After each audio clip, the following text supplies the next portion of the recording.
Okay, so this is going to be like a long reaction to SlopTube, Shadiversity documentary.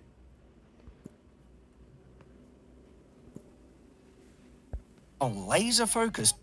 YouTube cares not from whence the views come, only that they flow without cease for all eternity. You see, the more easily consumed content YouTube pushes into people's feed. Okay, so just a quick background. I've been a subscriber of Shadiversity for a long time. I stopped subscribing,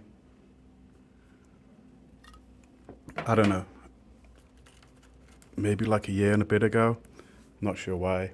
I have a call every now and again, and I just stopped watching his videos. This is not anything about this documentary, but what I mean is he made very good content. I don't know what content he's making now. This is just a reaction to this particular video, because his content, when I used to watch it, was fucking great. It probably is still great. Go check his channel out if you like medieval shit and things like about swords and axes and stuff. It's like it was, and probably still is, the best channel about that. So yeah, he's come straight out of the gate now, and he's straight into it. The more views it gets. So, just like an insatiable beast, it wants more content like that on the platform than anything else, regardless of the quality of that content or the content that people actually want to watch, because YouTube has realized something rather depressing. People will consume utter slop-grade content if it's even mildly interesting and forced in front of their faces enough times. If it's thrown in front of their faces enough times is the issue. It could be that perhaps the algorithm's pretty good at knowing what people want, and that's what they want. As far as I know, the algorithm goes off how long will a person watch, how long will a person spend on YouTube. So it's about what video will I give them, and then they'll give it to like all these different videos to like 1,000 different people and 1,000 different videos, and work out who spent the longest on YouTube on average or something, going by those I think that's how it actually works. Do you know what I mean? It's not like force feeding people slop. It's just like slop is effective. This has been the case for YouTube's whole existence, because you must admit that the most viral videos from the very beginning were mostly complete slop. Be honest with yourself, the early viral videos on YouTube were not high. Actually, believe it or not, it depends what you call viral. Yeah, there was viral videos, and part of the whole viral video, not all, but you know, being short, being simple, being funny, being I can send this to a friend. You might not send a friend a video that's an hour long about something. So that the virality kind of thing existed, if you know what I mean, and it was discovered. It's always been like that in a way. Like, although he used some videos there like that weren't complete slop, like Keyboard Cat, that was like made way before YouTube. It was just put onto YouTube, right? And Boxy, that was just a unique video with a unique style, and I guess no one had seen something like that before. Like, and the most important thing, no one was doing it for money back then, right? It was just people doing it for fun. Tier entertainment. They weren't intellectually satisfying or edifying stuff, or well edited or well produced by our modern YouTube standards. The interesting thing was that as YouTube grew, the content actually began to improve, and that attracted more views. No. So he just said, it's all about opinions, okay? He said like the quality of the content improved. It depends what you mean by quality. If you mean production quality, perhaps. And particularly after monetization, because then there's a motivation, there's an incentive, right, to make higher quality stuff to get more viewers because you're getting paid for it. But that doesn't really mean quality. Like, TV is pretty high quality. YouTube was an alternative to that. What I consider quality is pre-monetization YouTube. Like, I started in 2008.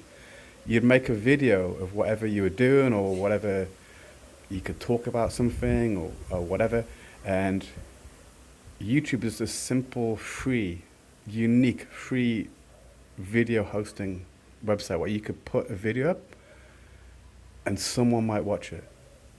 And that was enough. Could be a few thousand people if you're very lucky or whatever. But the motivation was different. It was like the whole thing was YouTube broadcast yourself. You'd have this, for people that weren't there back then, right? You'd make a video, say you make a video, I don't know, you're jet skiing or something. Someone can do a reply to that video of them jet skiing. Or you could be talking about jet skis and what the best jet skis or something. Someone would then can make a video and then also like tag you sort of in it, and then it would appear below your video. So you'll watch a video about something, could be, say, finance. You're watching something about finance, and then below it, and all made by amateur people with a fucking webcam or camcorder. Below it would be like several replies. Maybe it's a popular video. Maybe there's 10 people who made video responses. Video responses were a thing. Now we'll do response videos, no, video responses. And then that person could even respond to those videos. But you would watch a video, go, oh, that's interesting. Now you could watch all the people that responded to it. And then you'd end up subscribing to them if you liked them. It was like YouTube community, actual community. Whereas now, when people talk about the YouTube community, it's basically they're talking about the people who are professionals who make money off it. And I know that Shadiversity, he's one of the guys who's a professional, right? Like, I think it's his main job. If it's not his only job. And that's not the YouTube community, that's the YouTube profession. Before it got monetized, that's when they had the community, which was just average motherfuckers, Joes, whatever, making stupid shit, or filming their sports, or talking about politics, or talking about whatever, showing you how to bake a cake or something. Not for anything other than just the love of it. The community now is, we're talking about the big guys, you know. Views and the cringe slop of yesteryear. And people would subscribe so they would get recommended the content that they liked in the future. But here is the thing. Good quality content takes more time to... Now you see, you didn't subscribe. Right back in there, you didn't subscribe so that you'd see more content that you like. You'd subscribe because you want to see content from that person, just like we do now. And because they had the response videos underneath and stuff, you would then click on their responses, and if you liked those, you'd subscribe to them. That's how it worked, right? And you could even, people would have their subscriptions open.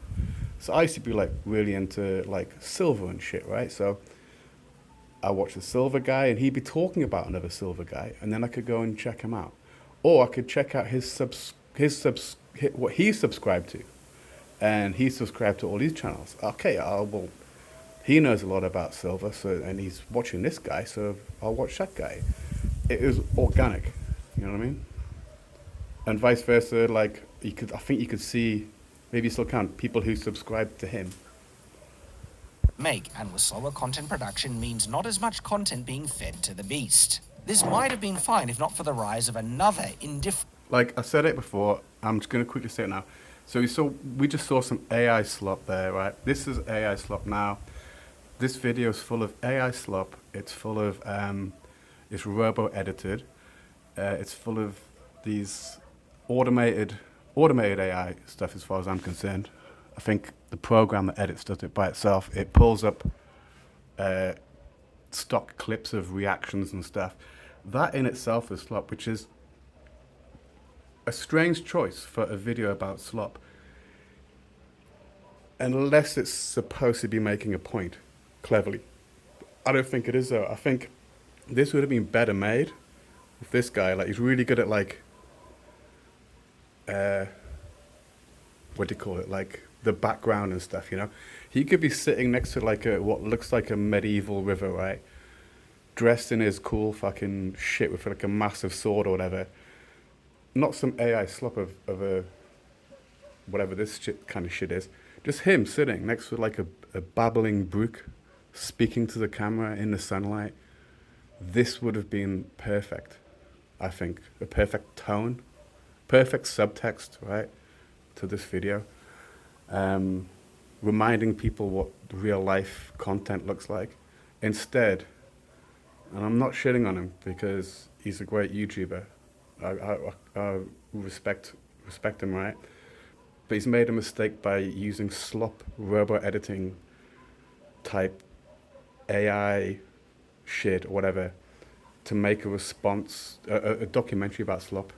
It's like a real blunder. Insatiable beast that threatened the first one, TikTok. TikTok benefited from a format that And that's the last I'm going to talk about the style of this video. embraced cringe slop tier content, and in a shorter format meant that it was easier to produce and, more importantly, consume. Content consumed. Well, this is AI. Okay, I'm not going to talk about it. But what about Vines? I think it's more just that there is a need or a desire for audiences to, I'm sitting on a toilet. Maybe I don't want to watch a fucking 1 hour documentary about something. You know, maybe I just want to watch a 17-second, I think Vine was, kind of clip, you know? Which also a lot of viral videos are like. It's just something quick that you can watch. It's like, it's the nature of some viral videos. More means more views, and you will notice a depressing similarity between TikTok sludge content and the original viral content of YouTube. This made YouTube change to copy AI. the same type of recommendation system as TikTok, not one curated to the viewer's subscriber list, but by what most people were consuming overall on the platform. Whatever people were watching more of, YouTube will recommend that type of content to other viewers, I think we even just if had they like were 3 less clips. interested in it based on their subscriptions. The more broadly That's appealing stock. content, I think even it's if a you hadn't stock clip as subscribed well. to it, would 4 be stock clips in a row, prioritized I in the think. recommendations over the channels gonna you shut up. subscribe to the point where subscriptions now literally mean nothing for video recommendations. That was literally top. Why should subscriptions mean anything for recommendations? A subscription should be, I want to watch this guy, right? And what will happen is, because you're watching more videos, say about like, he does like swords and stuff, if I'm subscribed to him and I'm watching his video, just below that will be videos about swords. Not because I'm subscribed to him, but because I'm watching the video. Subscriptions really shouldn't matter. What should matter is what you watch and how long you watch it.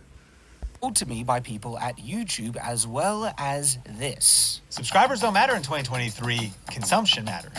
And then, of course, you don't get paid for subscribers. You get paid for views. When you click on something... It's not just views, I think it's, or at least what gets you recommended is how long did that person spend on YouTube after that person started watching your video, how long was it on YouTube? And it retains your attention. YouTube goes, I want to serve them more stuff that will hold their attention. In 2010, subscribers were king. In 2023, consumption is king. The videos on my channel, as well as every other niche interest channel on YouTube, now have to compete with every other video on the platform. And what's bad about that? It's bad because this is this guy's livelihood, so I completely understand it, right? But I'm pretty sure he's been around a long time, and it wasn't like that when he started. He got where he was by making videos that people were interested in and that people watched. And people would subscribe, and you'd get regular subscribers, you'd get some new ones, because you'd make a video, like all of the niches will make a video that is, every niche can make a video that's interesting to a lot of people and brings more people in. And then if your shit's good, they'll stick around. Why should people with high subscriber counts be prioritized? I think that this was always the case, but it actually wasn't. It used to be that videos on YouTube more predominantly competed with the other videos from creators that people were subscribed to. The number of creators that people are subscribed to is a much smaller pool than literally every... Am I the only person that like pretty much watches the only things I'm subscribed to, mostly, predominantly? I open YouTube, I go straight to my subscription list, you know? And I'll watch what's good from them. But something I can tell people if they don't know, it's been like this for a while, I'm sure it's the same. Say, imagine I've got 100 subscribers. YouTube might not put like all of my videos in someone's subscription feed when they log on. Maybe the first 10 people of my 100 that log on who look in the subscription window thing, if all 10 of them say click on my video, it's definitely going to recommend it in the subscription to my other 100 subscribers and maybe some more people. If I've got a shit thumbnail, a shit title, or they've been bored from my content recently and they'll see my video and they don't watch it. So out of the first 10 people, none of them click on it. Chances are, I'm thinking it probably won't even get recommended in the subscription window to my other subscribers, and definitely won't get recommended to other people, like in the recommended under videos and the sidebar or whatever else, you know. If you make good content, people will watch it, is my point. Video on the platform. And when people were given more curated recommendations on the home screen based on their subscriber list, it created an environment where niche and higher quality content that took longer to make could thrive and be competitive with even the most popular slop content on the platform. This was because YouTube used to take into account what users told it they wanted to see based on those subscriptions, notifications, comments, and likes. Now, YouTube is wholly focused on generating the most views on the platform as possible, regardless of what users actually want to watch. Most watch time, not most views, in my opinion. Still using stock content. YouTube is not interested in the best user experience and what people want. It is only interested in money and views. Now you might be thinking, how is this killing off niche content YouTube channels? Well, let me explain. There are two types of content on YouTube. Broadly appealing, which means videos that have a higher chance of appealing to a wider audience. And then there are niche interest videos. And can I just say, everyone will want to watch some broadly appealing content. And everyone who watches broadly appealing content will have niche interests that they follow. And everyone who likes watching niche content will also like watching broadly appealing content. They might have a real niche. Most people have got many niches. I might be into this sport. I might be into this politics. I might be into this craft. I might be into, for some reason, medieval shit, swords and stuff. But I'm also going to want to watch some broadly appealing stuff too. They're not completely separate. It's like the audience is the audience, and they will watch both, right? Like the videos on this channel.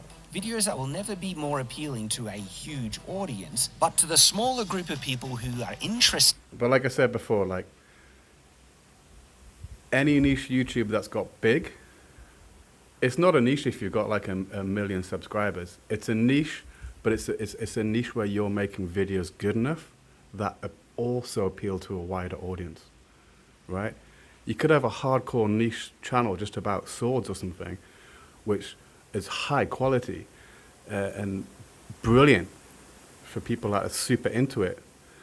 And it might have 20,000 subscribers or something, but it won't have a million. So the niches that do well, it's where it's a bit of an overlap. It's a niche content, but that has a broad appeal. That's how you end up with a million viewers. That's how you end up with videos that have hundreds of thousands of views, right? They're not like separate. In this topic, these videos are much more appreciated and liked. So, let's say a person has an 80% likelihood of watching a niche content video in their interest sphere, and only a 20% likelihood of watching a more broadly appealing video that is not catered to their likes but appeals to far more people. In the past, YouTube would recommend the video that the viewer would enjoy more, but not now. If the broader interest video appeals to, say, 20% of the users on the platform, while the niche video only has a chance to appeal to, say, 1%, oftentimes even lesser, which video is YouTube more incentivized to promote to new viewers if it disregards users' subscription? Well, of course, for new viewers, it's gonna recommend stuff that many people have watched. I don't really think that's changed much, to be honest.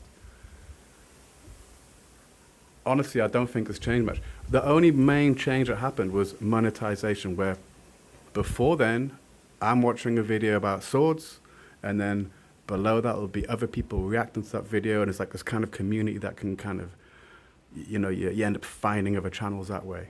You don't need to be recommended them. The thing that changed was monetization. But I think, with all due respect, I think Shadiversity is a little bit wrong about how it is now.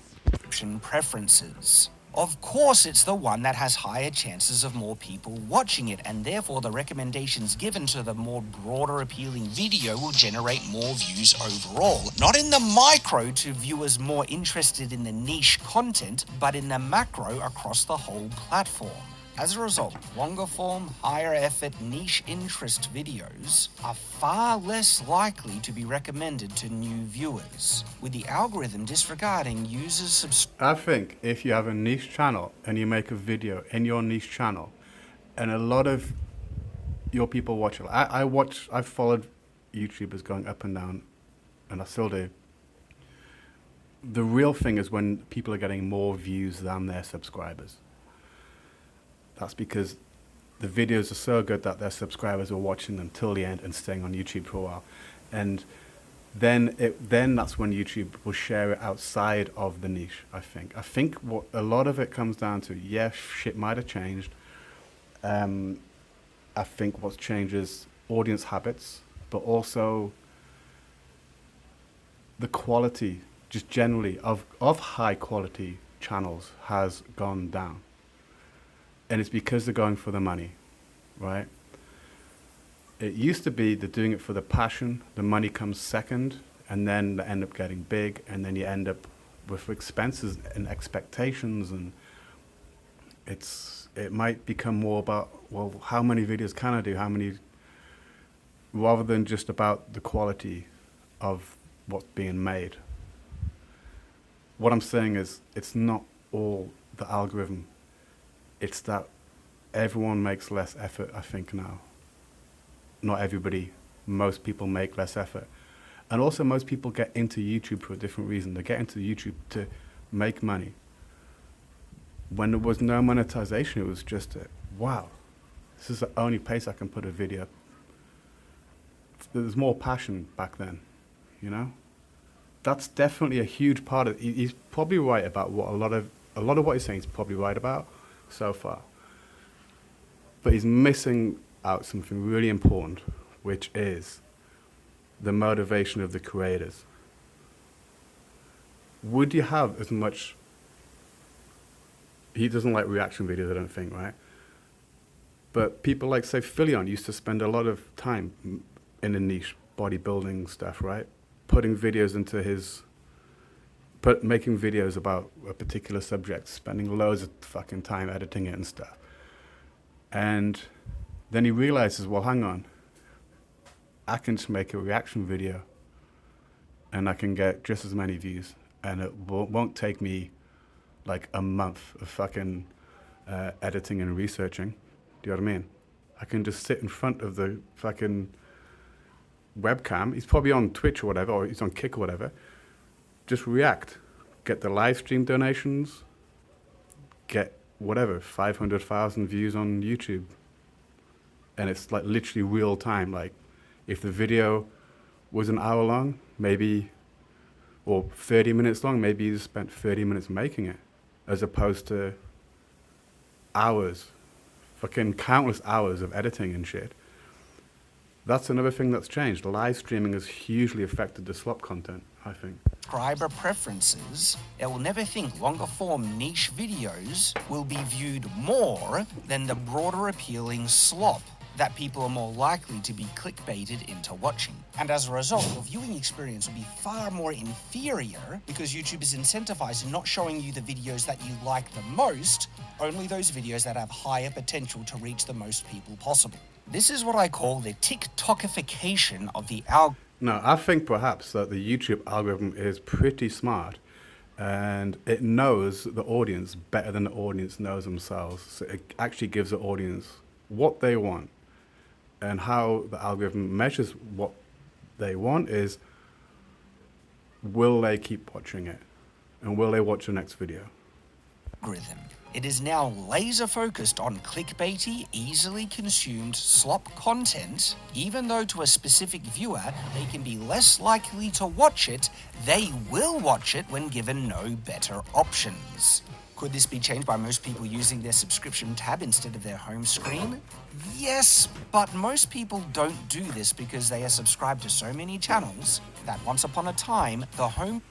But this is like saying, well, you know, even if everything he says is right, this is like saying, well, people are eating unhealthy. They're eating McDonald's and Doritos and stuff because when they go to the supermarket, there's more Doritos in the aisle and junk food than there is good food.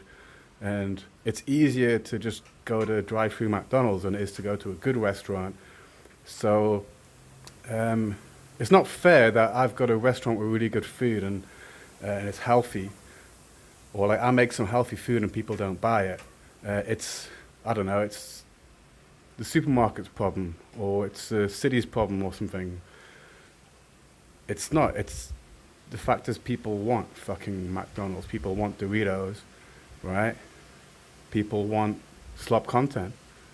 Obviously, if they didn't want it, if they didn't consume it, YouTube wouldn't have it. And I think it's not so much YouTube pushing it, it's people wanting it. Do you know what I mean? Is Doritos and people that make junk food in the supermarket, are they pushing it? Yeah, well, they're advertising it, but so is everyone else. But the reason the supermarket has aisles of fucking shit food is because that's what people fucking want. Screen helped recommend the best content from their subscribed channels, saving them from having to dig through it all. Not anymore. And the subscribe feed does not curate the best results, and people still want to discover new content. Thus, most users rely on the home feed, which has been betraying them and the vast majority of creators again and again. You see, people want to be entertained and will pick the best of the options available to them. And if YouTube simply limits the recommendations to only highly consumable slop, they have learned that people will not only still watch what is pushed in front of them, but they will watch... To be fair, there might be some truth to this, but it's not...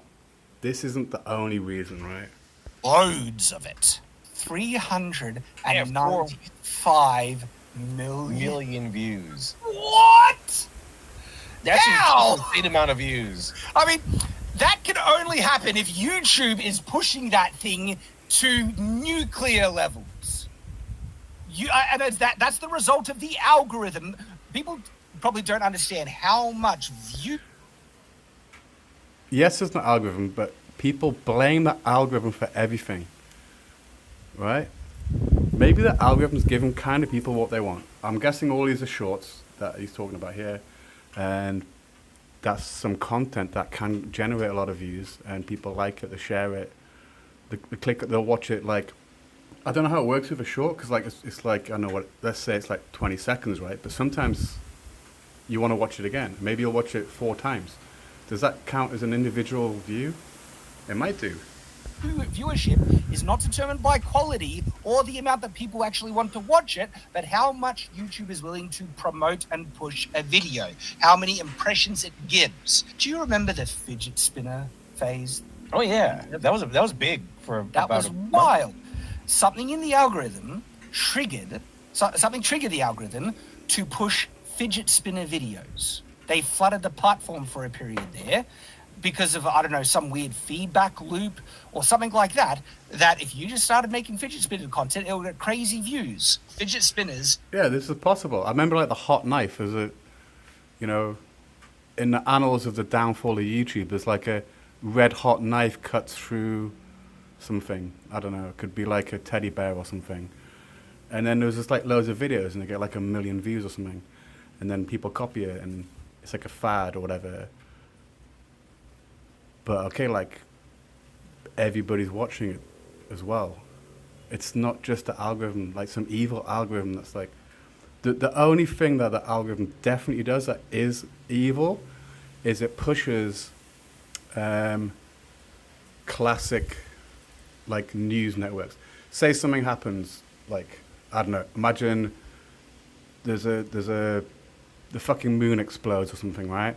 And then I go and like look on YouTube. I actually probably want to hear about like normal people's experiences, or like some astronaut channel, right? Some guy who's an expert on the moon or something. And if I just type in that when something big's happened, I'll only get like CNN and BBC and fucking ABC Australia or whatever. Do you know what I mean? I won't. That's where the search part of YouTube is fucked. It will give you, I'm guessing these, what's called the legacy media or something, they pay some kind of money to get to the top of the search engine in YouTube, right?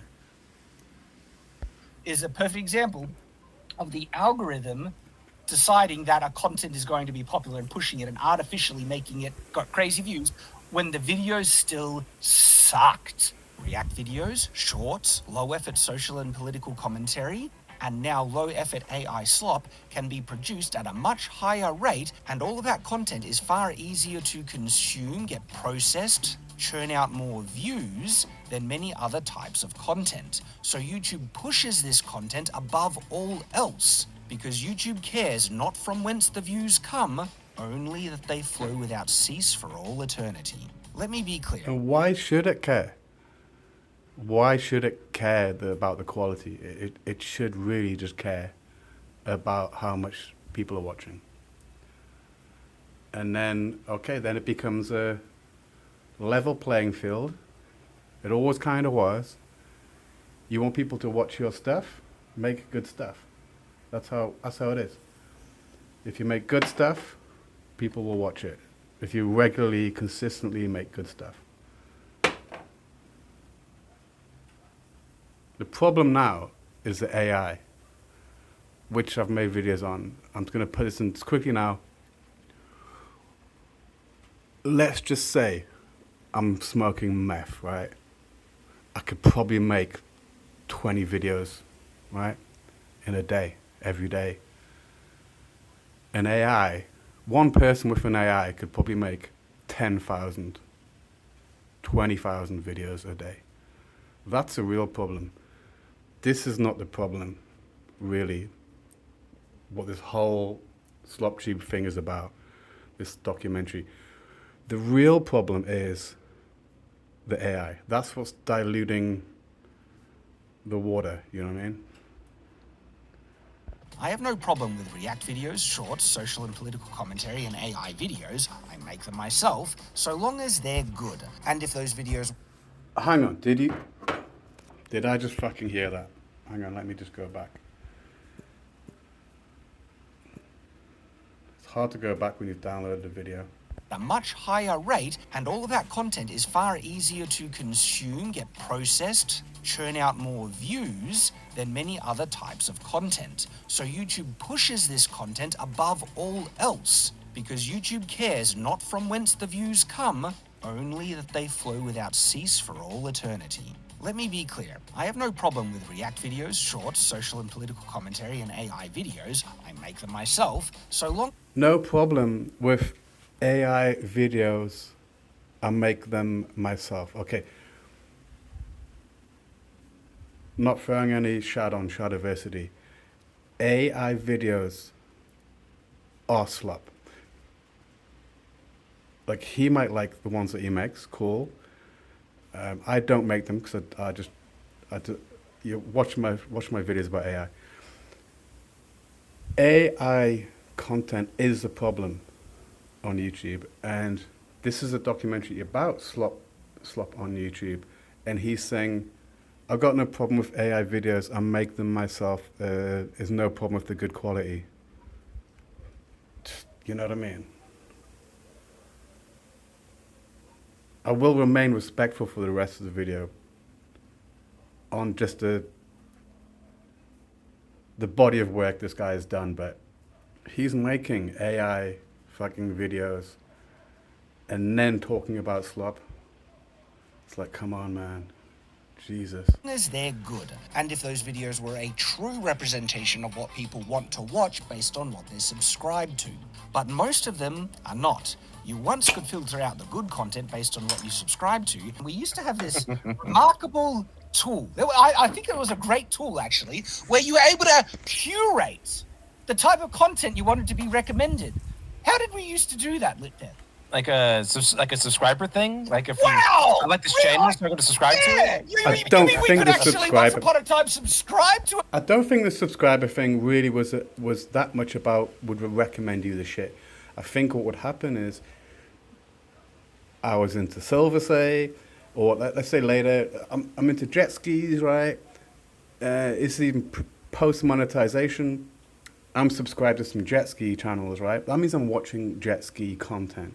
Then YouTube goes, he's watching jet ski content, and it'll recommend me jet ski content. Or I'll be watching a video about jet ski, fucking the latest fucking jet ski or something. And then underneath that will be some other videos about why this one's good or why this one's bad. And that's how it would work. And I think that's still how it mostly works. The channel and curate? He might know more than me because he's a professional, so he might be right in some ways, but I think I'm right in some ways that he's not mentioning. The recommendations, and we could tell YouTube, this is the content that we... Wow! What a That novel would- idea. That's amazing! That Someone send this to YouTube.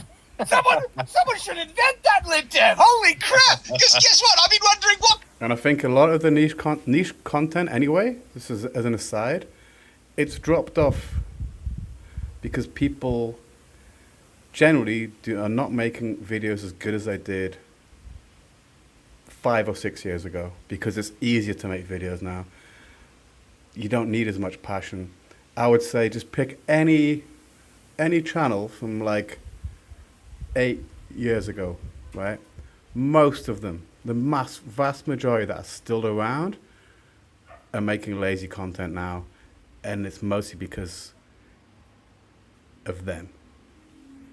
Their content isn't as good anymore, right? could actually solve the problem, and ironically, this could friggin' solve the problem, you retards! But YouTube have taken that away! Subscriptions mean nothing now, and then we get recommended absolute crap! But now YouTube does not care what you want to watch. It is determined to force you to watch what it wants instead. The Shorts feed literally doesn't even give you an option to select the type of short you want to watch based off of several recommendations, but you have to scroll down and receive the very next short that YouTube has determined that is the best video for you. Yeah, no, you can completely search a topic with shorts. What'll happen is you'll watch the shorts and then it'll tangent off. Then you go back to your search page. You can completely search a topic with shorts. You to see, and that is not based on if you will like it. It's based on if it can hook you in and keep you watching that feed as long as possible. This is far more manipulative than the original way in which YouTube recommended videos. As a result, It's like, fuck, man, like, imagine I'm smoking crack all the time, right? You know, I'm smoking crack. It's because of the guys selling the crack on the corner. It's their fault. It's their fault that I'm smoking crack. If everyone's smoking crack on YouTube, it's because they're fucking smoking crack. That they're chasing this. People want this shit. People want the slop. YouTube gives more easily consumable content, like shorts, far more recommendations and real estate on the home screen, even to viewers who would like to watch niche, higher quality, longer videos, but because those videos don't appeal to more people, they are getting buried. Yeah, like I had to drive past the McDonald's to go to like I don't know, like some super healthy supermarket. So I just stopped at McDonald's. McDonald's was closer. Who's in the wrong there, you know? It's the fucking the audience. This is all about YouTube. This slop documentary thing's all about YouTube and the choices and the algorithm and blaming the algorithm and stuff. The audience is a massive part of this. Forgotten. This is the death of YouTube and the rise of SlopTube. Now, the death of YouTube is going to be AI slop. Already is. It's already getting to the point where you can't tell sometimes. You can't tell sometimes. On short videos, you can't tell sometimes. It's going to be in long form videos, like a year, 2, 3 years from now. You could probably be watching like a full fucking video and not realize. That's going to be the problem. when one person can make 20,000 videos every day. That's the problem. And it's not the fault of AI. It is the AI problem is of AI. just one of the mediums being exploited, as well as shorts. It's the force magnifier or something, though, you know? It's like the nuclear bomb or something versus the sword, right? Like, AI is if I was really got into AI, I'm not that clever, but I'm not stupid either. I could be pumping out 10,000 videos if it would allow me. Maybe I'd get loads of channels. I could pump out loads of shit every fucking day. Fully automated, a lot of it. Come on. AI is a problem, man. And react commentary videos. Remember, YouTube does not care if a video is good, it cares if it can get people to watch it and watch a lot of it regardless of what you've told it you want to see. And also, as a creator, who cares? I don't really care as a creator, right? I'll make a video, I might get 50 views. I'm pretty happy. If I get 50 views, I'm fucking happy. Generally, if I get less than 10, I'm a little bit, shit. If I get more than 10, I'm kind of happy, right? So where's the problem really? If you're just using YouTube to enjoy the ability to have to create a video and have people watch it for free, it's fucking great. There is no fucking sky is falling, in a way. In fact, it's going to be better. Honestly, my channel's shit. I know it's shit, right? And I've got lazy too.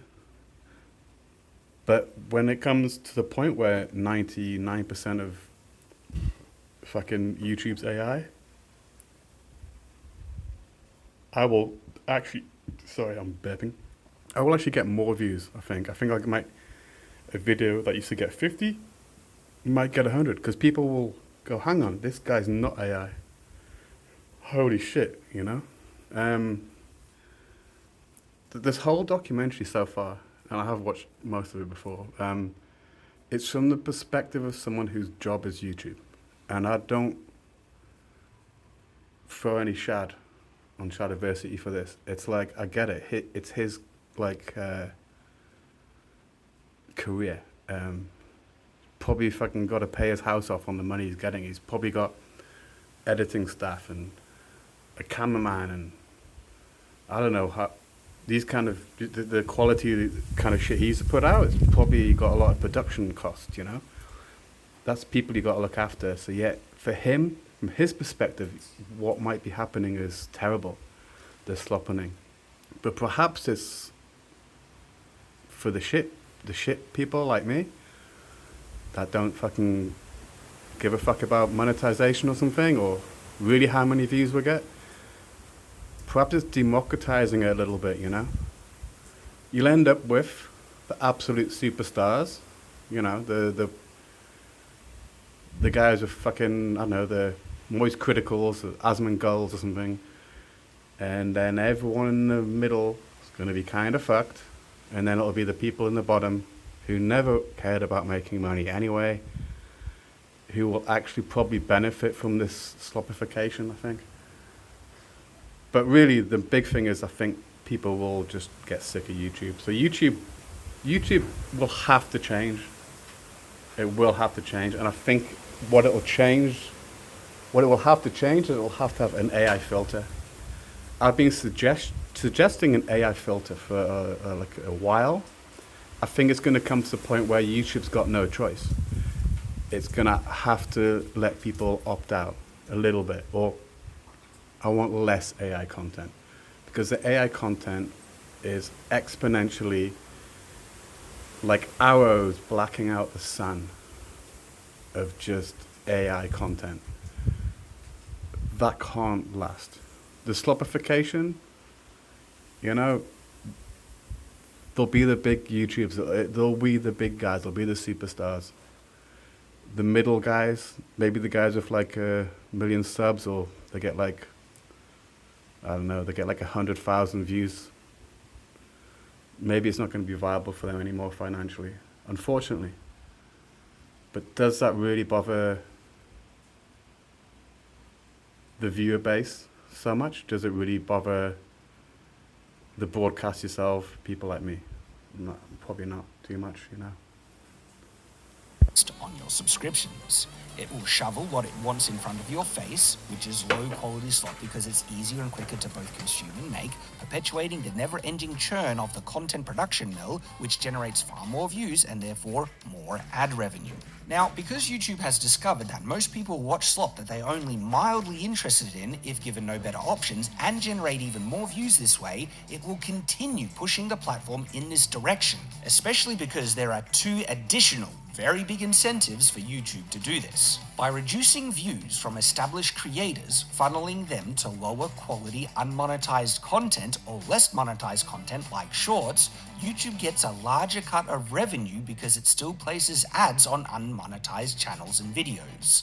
And because those channels are not in the partner program, YouTube keeps 100% of the revenue from those ads. It is being confirmed. Oh, this has actually reminded me of something. So like, my viewers, right? Like I did monetize just as an experiment, not to make money, just to see if I could. I only monetized 1 video ever, just to see if I could. And then, because of some of my spicier content, I got demonetized. Now I wonder, yeah, so unmonetized content gets videos. Does my monetized content, does my content, when I've been unmonetized, this is a question to my viewers, if anyone's made it this far, when you watch my videos, do you get adverts on them? That'd be interesting, because if they've demonetized me because I'm a bit too fucking not their cup of tea, they still put adverts on my video? I don't know. That there has been a sharp increase in recommendations on unmonetized smaller channels and lower viewed videos. Anyone who has used YouTube over the past year will have noticed a sharp spike in recommendations to videos that only have a couple of hundred views. This is not because that video has been confirmed to be great high quality. I have actually noticed this in the last very short time. And I'll tell you what it is. It's because when I've seen, I think it's what it is, when I've seen like some channel recommended or whatever with like fuck all like views, I've actually clicked on it because that's kind of, sort of, maybe you're going to find a diamond in the rough. I thought that's what it was, but you could be right. It could be that they're suggesting low view videos to more people. And it could be to make people feel included, to encourage them, I guess. They upload something and no one watches it, maybe they don't keep uploading. Maybe they get 10 views, they're like, oh, this is cool, and then they keep going. It could be something else. I think the algorithm's very complicated, and I don't think any of us understand it. Or of high interest to you as a viewer based on your subscriptions and past videos you've watched. Because remember, some of the old metrics in how a video was determined to be good was the like and dislike counter, as well as the Do we remember why they got rid of the dislike counter? Can I mention why that got, or will I get demonetized? Oh, I don't give a fuck, I'm not monetized. They got rid of the dislike thing because of the COVID. That's why. Overall views of that video, because the views once did indicate if it was interesting and good, because YouTube prioritized higher quality videos, ones that had a higher like rate, low dislike rate, higher watch time, comments, and yet videos that have barely any views at all, and therefore barely any metrics to determine their quality based on the amount of watch time, how many likes it really has from a larger sample size, those videos are getting pushed in front of people's feeds far more often, because videos like that from unmonetized channels, YouTube keeps 100% of the ad revenue. It's not about giving you quality. This is just becoming I don't make any money anymore on YouTube. I'll make way less money, and I'm pissed off, and okay. But it's a game, right? I think I said before, it's a game. The game used to be how many views can I get for the fun of it, or how big a community can I build. Then it became about money. maybe now it's going away from the money. Maybe that's a good thing.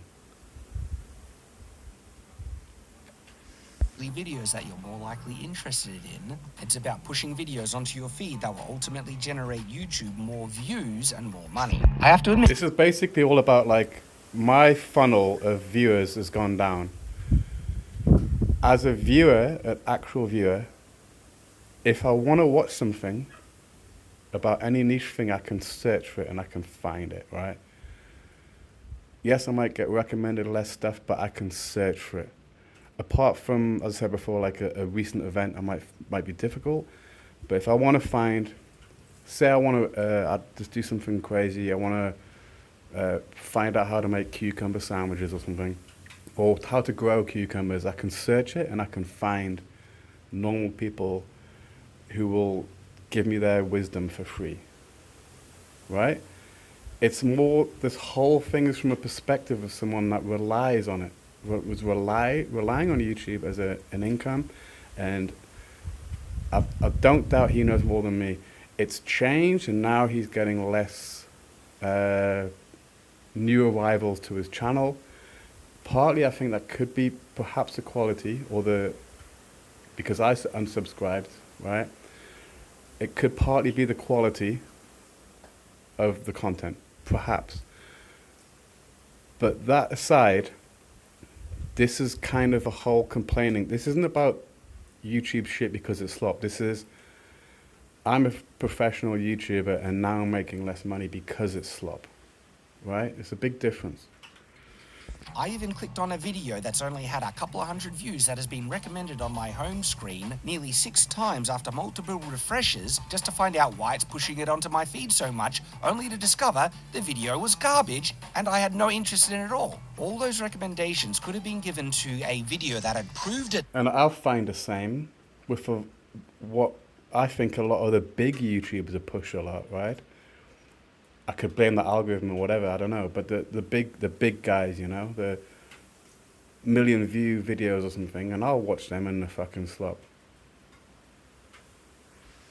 Self in quality based on other people watching and enjoying it, and had actually correct analytics and metrics to indicate that I would enjoy watching it based on what I was subscribed to. But it gets far, far worse. For every dollar, But like I said, this. I don't think this video is coming from a position of a YouTube viewer. It's not like I'm a YouTube viewer and I'm really pissed off that I'm not getting recommended my niche stuff anymore. I'm a YouTube viewer and I'm really pissed off that I'm seeing more slop getting recommended. I don't think that's what this video is about. I think I'm losing new arrivals. Generated from ad revenue on regular videos, YouTube takes a 45% share of the money accumulated, but in regards to shorts, YouTube takes a larger 55% of the money accumulated, 10% more. It used to take a 0%, I guess. Well, they had videos at the side. It used to take a 0%, and as an uploader, you got paid 0. Which means YouTube literally gets billions of dollars more on shorts than on regular long-form videos. I'm going to make a tangent. Do you remember, like, the whole... YouTube used to be full of copyrighted content? You know, like music videos or fucking short films or long clips of movies and stuff, and or whatever, you know, or people will use that stuff in their content, right? Now, like, then YouTube started doing this is even before the monetization thing. YouTube started just before that. YouTube started, like, deleting your video for copyright stuff, you know, and it's like, or you know, still leaving some very copyright infringing stuff up because they were making money with these little videos on the side and shit from copyrighted content. And then it was like, every now and again, they'd just like nail someone for doing something against copyright. Meanwhile, who is making the money? This is before you're getting any money. No one's getting any money apart from YouTube with the adverts on the side, right? This company basically stayed afloat or something by being a huge platform of copyrighted material. That's how it used to be. Oh, look it up. is very significant, and combine that with the fact that more shorts are made from unmonetized channels and YouTube keeps 100% of that shorts ad revenue. It's literally an endless supply of people uploading random small clips, many with the potential to go viral if YouTube recommends them enough, giving YouTube free money. Because it's far easier to trick a person into watching. Or giving us plebs, right, the ability to upload a video for free that we can share, that can go, like, I could upload a video tomorrow, a short, that 1 million people watched. I'll be buzzing and be like, whoa, 1 million people saw my short. Fuck yeah. And I won't give a fuck that no, I didn't get 1 penny for it, or 1 cent, or 1 dinar or something. A short than an actual full video, especially by the fact on the shorts feed you don't get to pick what short gets played next. It's wholly chosen by YouTube itself. And I'd say it's a safe bet that YouTube would be pushing more and more of those shorts that it gains 100% of the ad revenue from into the shorts feed. And the flood of low-effort AI shorts from new unmonetized channels serves YouTube's agenda even more. I have no problem with great quality AI content, including shorts, even flooding the platform, especially if people enjoy watching it. You got no problem with flooding the platform with AI. And this is the thing, the slop. I'm putting myself in Shadiversity's head, right? He doesn't seem to see that the slop is a force multiplier slop. It's like the Slopageddon is an AI content. Slopopocalypse, Slopopocalypse or whatever, right? It's the AI content, and he's got no problem with the AI content. I'll see if I can just go back and it's difficult when you download, I'll see. Serves YouTube's agenda even more. I have no problem with great quality AI content, including shorts, even flooding the platform, especially if people... Even flooding the platform with AI shorts, I've got no problem with that. Okay, well then, with all due respect, everything that he has said up to this point, or will say, about how YouTube's going downhill is a moot point or whatever. It doesn't matter. It's like he doesn't care that the barbarians are at the fucking gate. Oh, that doesn't matter. That's the only thing that matters, is the AI shit, really, in comparison. It's the only thing. And he's okay with it, and he actually creates it.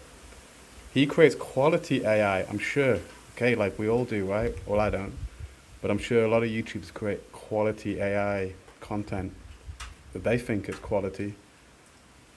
Well, the algorithm might think it's quality. Maybe the viewers think it's quality. Okay. But it just undoes every fucking argument here.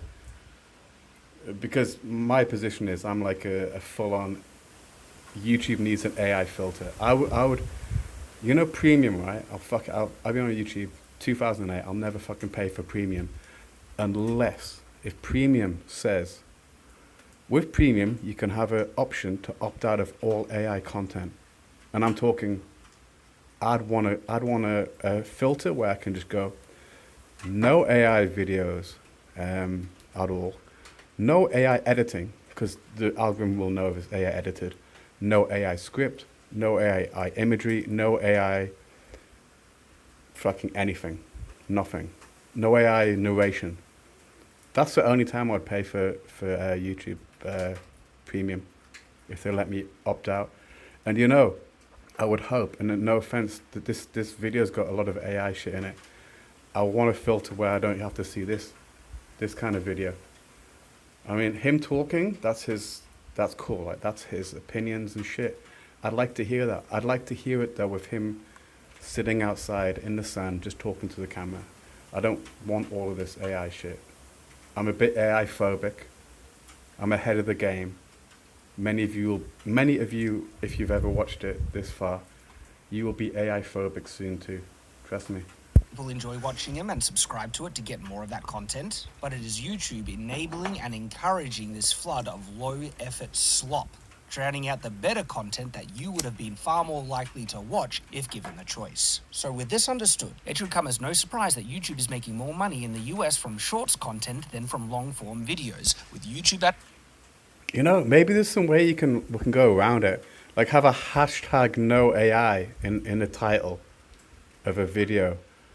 But the problem is, right? The problem is if I put hashtag no AI and every video I upload and everyone else, the AI people will just put hashtag no AI in their video too.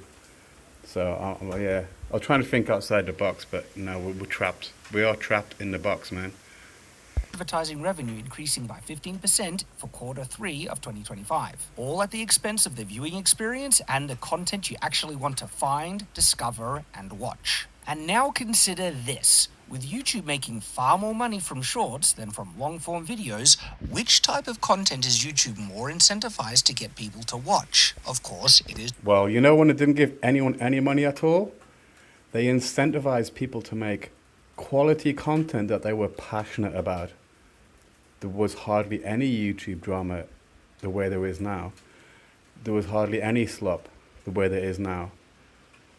Yes, YouTube was a smaller platform, but the percentage of shit was way less. People would come and make a video because they wanted to. That's more important. That's the whole like elephant in the room that's being missed here. There's two elephants. There's the AI elephant, and there's the fact that YouTube is monetized elephant. Shorts. YouTube literally makes more money from those views than from long form, and that's the type of content that is getting far more recommendations in the algorithm. There is a reason why the Shorts feed is taking up more and more room from the home screen, even if you don't like watching Shorts. So, mark my words, that the way that Shorts are currently being implemented on this platform have and are destroying YouTube. At least the YouTube that once existed. And I'm not saying there isn't a place here on YouTube for Shorts. If they were only shown to people that actually want to watch them, and the ad revenue cut that YouTube takes was even between shorts and long-form content. But that is not the case. Indeed, they are the primary mechanism in which YouTube is exploiting. These all sound like professional YouTuber problems, right? And let's look at the percentage of uploaders, the percentage of people who upload, right? It's probably like 99% of uploaders on YouTube aren't even monetized or don't make any money from it. And this sounds like the problems of the monetized. And I'm honestly not bothered about the problems of the monetized, to be honest. What concerns me is that YouTube is going to shit. It's going to shit. It went to shit, started going to shit because of monetization. Then it went to shit because of the adpocalypse. Then it went to shit more because of the Logan Paul fake forest video, which was used to bring in censorship in the comment section and censorship in the videos, which then allowed something to happen that affected the whole world for the past since about 2020, all come from that. Those are the things that actually concern me. I'll be honest, I want the best for Mr. Shadiversity, everyone needs to fucking pay the mortgage or pay the rent, right? But that doesn't really concern me when I'm logging onto YouTube, whether the people are making money. Most of the videos that I like to watch are people that aren't monetized, I'm guessing, or at least they're not doing it for their money because the small fries, like the breaking even. And I even get annoyed with some people when they start. I see them changing. They're playing the game to get the views. Okay, go for it. But maybe I'll stop watching them as much, So yeah, this whole shit, I've said it before, but this is a perspective of someone at the end of a dying market, and the dying market is a mid-range YouTube, unfortunately. They're gonna go. The viewer to suck them dry to get as many views and watch time as humanly possible, exploiting and taking advantage of you, the viewer, on content specifically chosen to lock you in and keep watching, not the content you actually enjoy the most. It is a manipulative, exploitative way of Is anything new gonna happen? We're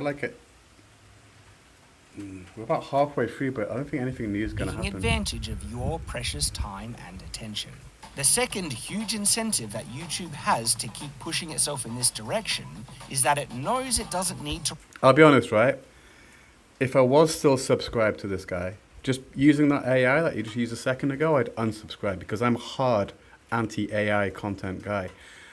Anyone I watch, I unsubscribe if they use any kind of any kind of AI imagery like that, because that's a fucking problem, and I don't want to see it. It literally makes me feel like disturbed and sick when I see AI video, particularly. But that's an aside thing. But we'll see. I'll give it like 2 more minutes, and then, you know, I can't say the same thing 20 times, right? Rely on most established creators making high-quality content for consistent views on the platform. It has now realized to its detriment that slop brings in the views just as much. Thus, by reducing views of most established creators, YouTube stops them gaining influence over the platform. YouTube does not want 1,000 PewDiePies who could all migrate off-platform and take a massive chunk of their audience with them. But YouTube is okay with a select few massive creators so long as they're making content in the other direction YouTube is trying to push itself, which is into the mainstream media ecosystem, which is the very antithesis of what YouTube once was and still is, although... And now we're in agreement. Everything you said in the last part, yes, spot on. that is dying off very quickly. Channels like Mr. Beast represent this new direction, the mainstream. YouTube wants to be a TV viewing platform capable of... It's the superstars. Like I said, like the superstars. You'll still have the superstars on YouTube. You'll still have the base creators. The people that are going to suffer is the middle group. And I personally don't have a problem with that. I do have a problem with being pushed the megastar shit. But if I choose to click on that, that's on me, you know? competing with Netflix, so it will prop up the few massive channels able to make mainstream type content. And then they will bring in Hollywood to produce new content in this sphere, leaving the types of creators that... It's this thing, man. It's like in life, right?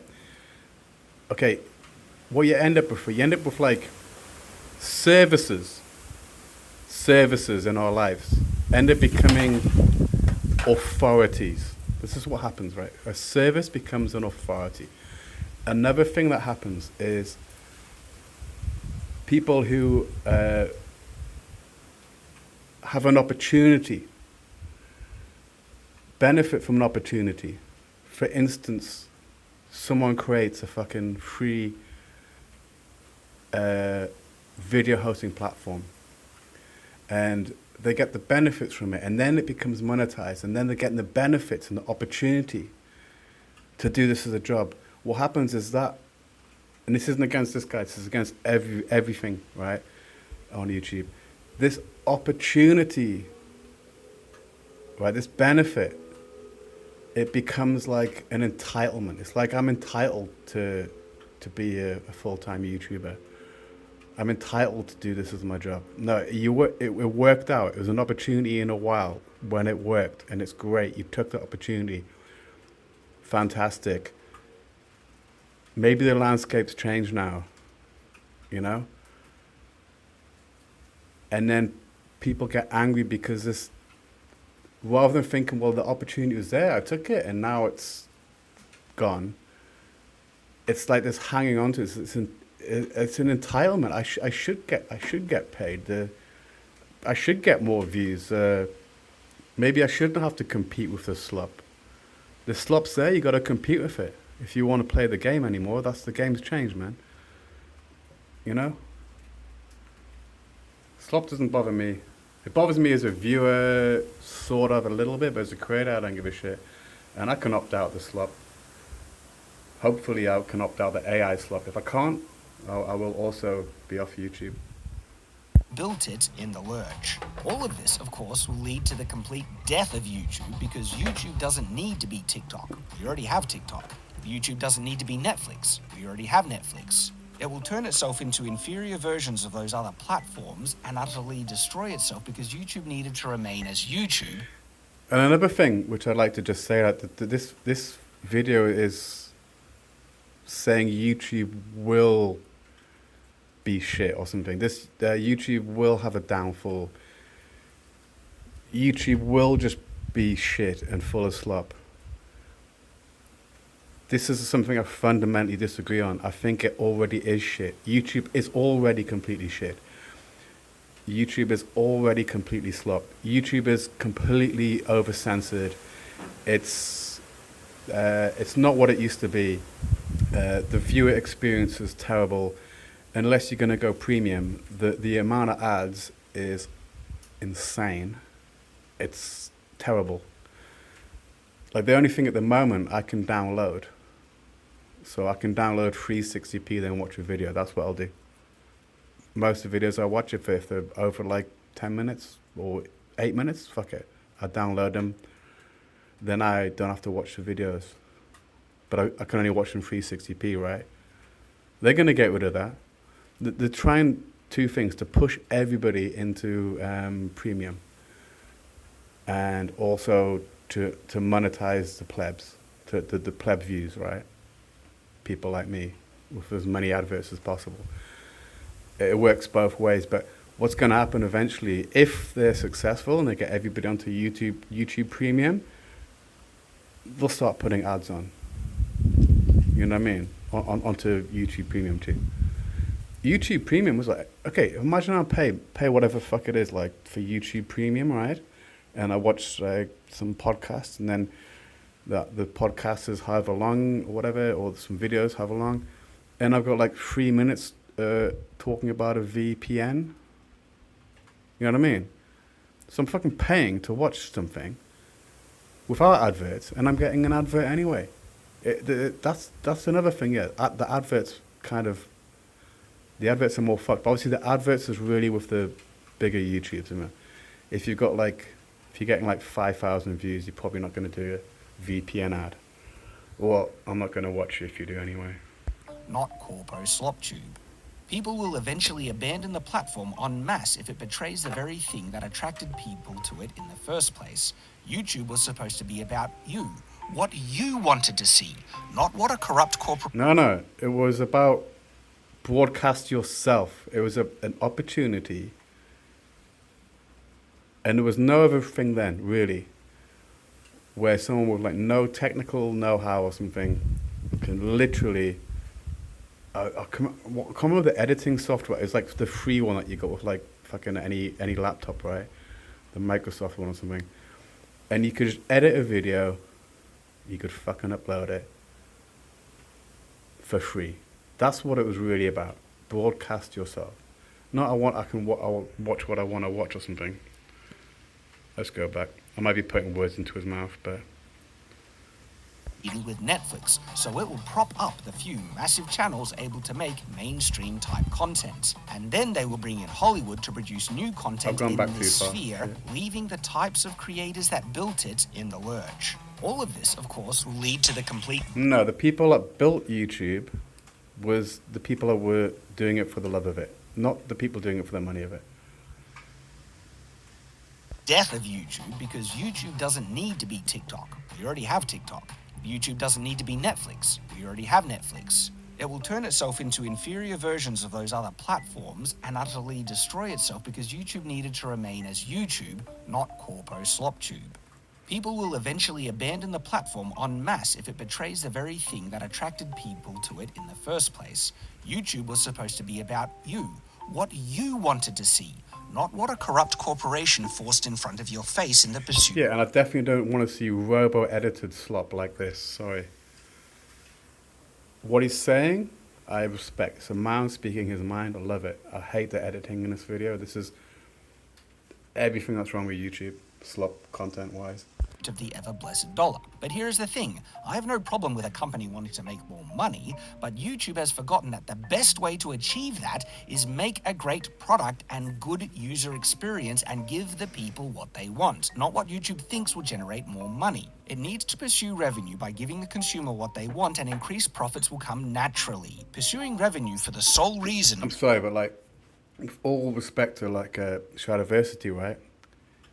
He's a very talented historian, weapons expert and stuff. He knows how to make a really good video, how to direct it, how to pace it, edit it. He's brilliant at that. Is he brilliant at like frontier tech business?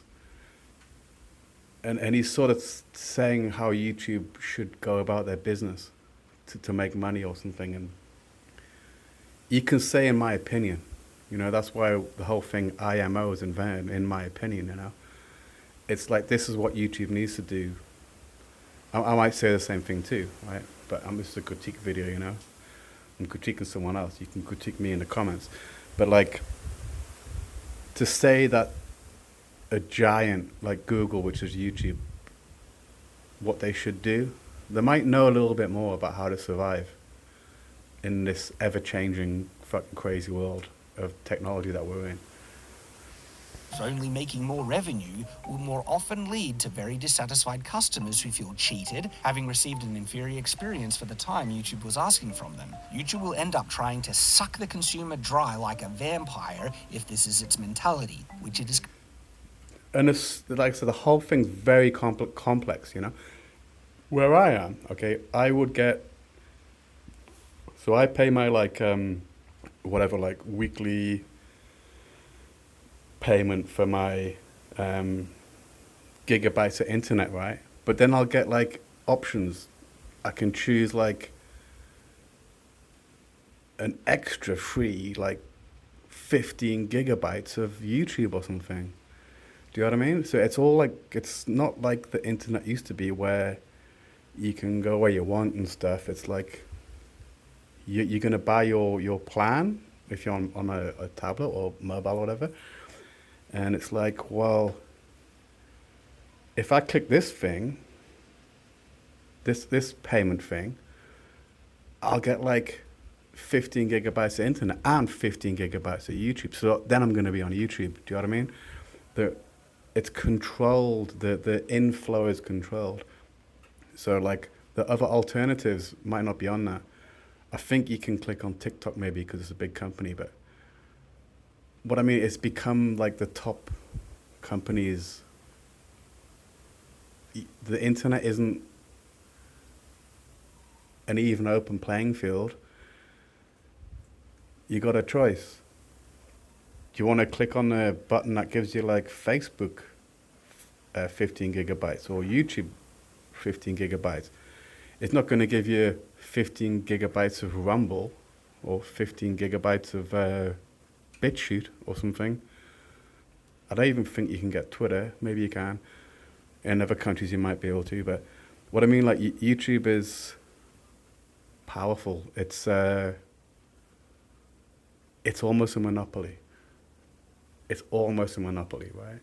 Currently doing. It will abuse them, cheat them, and try and fool them into watching as much slop as possible. And although that might bring short-term profits, it leads to long-term destruction because people will consume slop for only so long, right until something else arises. You know what would be the best thing, right? If the internet gets just so shit that people just stop spending as much time on it. Can you imagine that? Can you imagine you go into work, right, and instead of everyone on their phones watching fucking slop or on Facebook or something, that they actually talk to you, have a cup of tea or something? Because that's how it used to be. I'm old enough to remember that.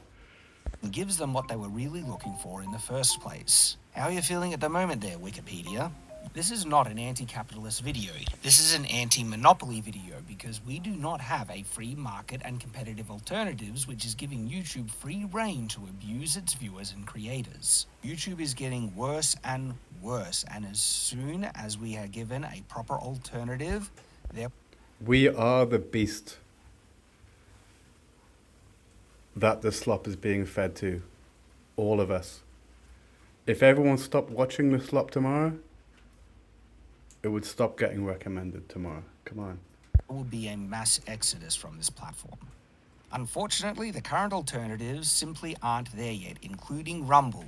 I've given Rumble a go, and will give it another try in the future. Oh, yes, Rumble's kind of good, but it's kind of shit. It's got a little bit of censorship on it. BitChute is pretty much better, but no one's going to watch your video. You put a video on BitChute or Rumble, Rumble's going to be better, but yeah, you're not going to get a lot of views. That's going to really be a bother for someone it's their job, and they've got to make an income, and they're making high quality content with a team of people. But currently its search and discoverability still sucks. It still has restrictions in video size, and there are many other issues that make it far harder than it is worth in uploading content on that platform. We have heaps of our content on Rumble at the moment, and they all get no views. We hope Rumble can get better, or that Elon's X can launch a proper video platform. And as soon as there is a proper alternative, YouTube is going to be in a lot of trouble. Unfortunately, I do not see YouTube change. See, I don't think if there is ever a viable alternative that YouTube will be in a lot of trouble. YouTube will just instantly become way better overnight. You know, they'll probably drop some of the they've been dropping some of the censorship actually recently. They still censor comments a lot, but I'd say like in the past like 6 months, I would say you can upload way more spicy shit to YouTube than you ever could in the last like 4 years, 4 or 5 years at least. They might be anticipating this, you know. So yeah, if there's a viable option, an actual viable option, it's going to make YouTube better, not worse. It's not going to end YouTube. They'll have to sit there, they'll have a meeting somewhere, you know, in the headquarters of YouTube or whatever, and they'll go, yeah, fuck, everyone's going over here and everyone's going over there, like, we've still got the best fucking video hosting platform. What do we need to do to keep people here? And that's when they'll make it better. For the viewers, I think, and not for the uploaders. For the viewers.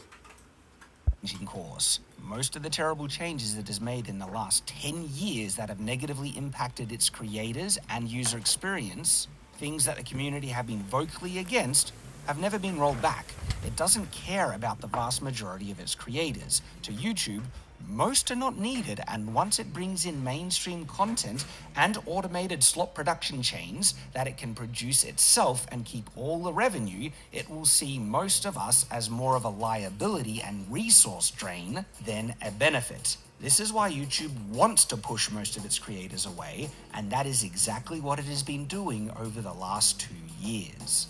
Think about this. Most viewers on the platform probably only watch about 1% of the content that is uploaded here. Even if we be as generous as possible in the extreme and assume that it's actually 10% of the content here that mostly gets watched, that means 90% of the content uploaded on the platform barely gets seen while requiring far more server space and maintenance and upkeep costs. I mean, that's like some complicated mathematics that you just pulled out there.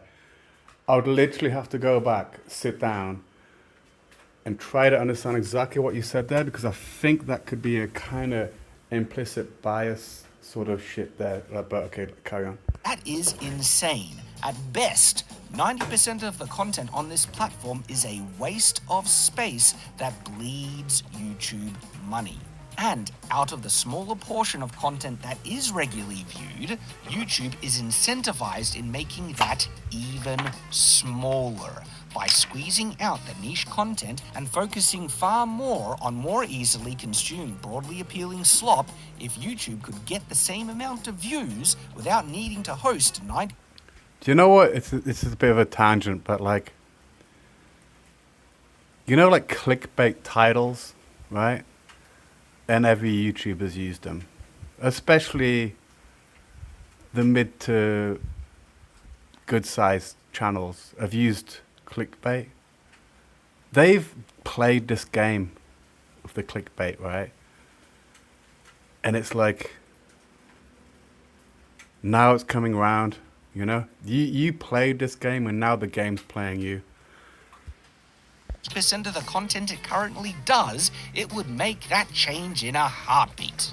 And this is one of the primary things that I believe YouTube is pushing towards. It is intentionally trying to kill off many creators that it sees it doesn't need. Our channel not least among them. Yes, we're capable of getting hundreds of thousands of views, even millions of views in our current content, if we are given the recommendations to get. I'm sorry, but look at that. Look at this thumbnail as well, you know? It's indicative of the monetization of YouTube. those views. Yeah, the shock. This is like a joke. The whole shock face thing. You know, it's not a fucking thing on Shadiversity, man. Like, I've just seen this whole like. Everyone's chasing the title. Everyone's chasing the thumbnail. Everyone's chasing the views. Everyone ends up where we are today. Maybe there's something, I don't know. I don't want to say justice, but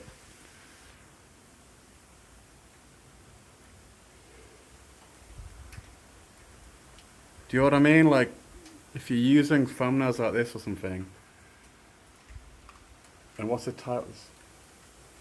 This anime did it, and it's awesome. Okay, that's not too clickbaity, but do you know what I'm saying? Like, it's this whole, like, leaning towards commercialization and then complaining when the whole platform gets massively commercialized while being part of that commercialization. Am I making any sense? This is my point. Like, everything that he's probably said is completely correct from his perspective as a professional YouTuber who I think he's got like 1 million subscribers or something. You know, like, used to get lots of views. Maybe he maybe he doesn't anymore. Maybe he still does. Or he's sort of saying he doesn't. But you know, like a professional, right? From his perspective, where it's going is terrible. From my perspective, you know what? It's already terrible. It's been terrible for a few fucking years. Could it get any worse? Only with AI. Only AI can make it worse. But if this slopification has a massive, if it gets rid of most of the fucking monetized YouTubers, I wouldn't give a fuck. Tomorrow, I think it's going to make it better for what YouTube used to be, which is just ordinary people being able to upload. That's the dream, I guess. It's probably just going to end up, the whole thing's full of AI slop. But I really, as much as I'd like Mr. Shadiversity and all the other people to be able to continue their lifestyle, life changes, you know what he could do? Live streaming. One thing on YouTube that AI can't do now, and the slopification can't do now, is live streaming. If he switched to live streaming, maybe he already has, that could be something that would be great. Him live stream, because then he can connect with his audience again, and he can get the super chats and whatever, you know, the member thing, however you make money with live streaming, right? Maybe making good quality videos for money is, the market's over now, or very shortly going to be over. Switch, go to live streaming. This guy is a talented communicator, a talented YouTuber, knows more shit about fucking axes than anyone in the world, I think. Do a fucking live stream. I think he'd fucking be successful. Maybe he's doing it already. If he's not, that's what you should do. Don't fucking hate the game. The game changes, then you got to change with it, right?